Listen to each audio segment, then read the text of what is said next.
I'm Glenn Blair. Welcome to A Geezer's Perspective. Something a bit different this time. An homage to knitting. This is in praise of the loving nature of knitting. I'm downsizing now. The goal is simple. At one point I thought I'd make a killing selling off valuables and collections accumulated over 75 years, but that's not even a consideration now. Finding a good home is my goal. Doing my best to pass things on to people who I know will value and love my treasures as I have.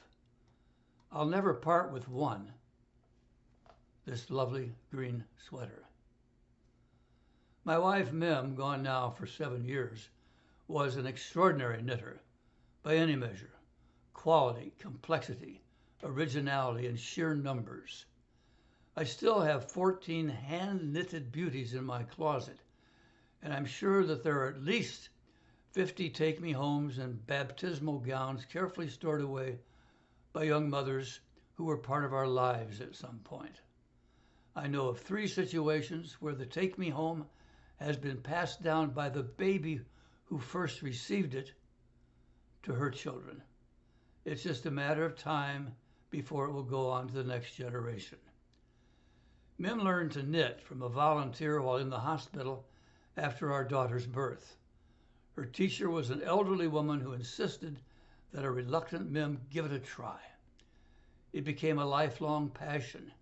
She was very good. Some years back, we took 5 of her knitting projects, each in a different judging category, to the Medina County Fair. She came home with 5 first-place winners and never entered again. Knitting at Mim's level is extremely difficult. The patterns are complex and require patience, careful counting, and a mastery of strange symbols. She claimed to be a Luddite, incapable of using a computer.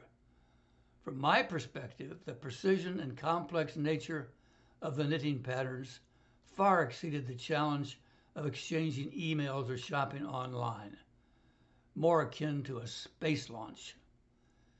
Knitting was perfect for Mim, who was uncomfortable if she wasn't doing at least 2 things at the same time. I don't think she ever watched television without knitting, and she never, ever, not even once, failed to complete a knitting project. When I was in college, knitting argyle socks for boyfriends was a fad for a short while, but I never knew any guy that had 2 socks and one guy that got dumped because he wasn't worth the agony of knitting another sock. I was reminded of Mim and her knitting last week as I selected a sweater for a walk with my little dog Winnie.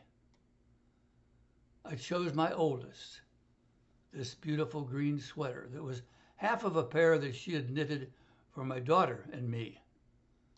I looked at it lovingly, feeling the wool. As I pulled it over my head, I thought, this is Mim.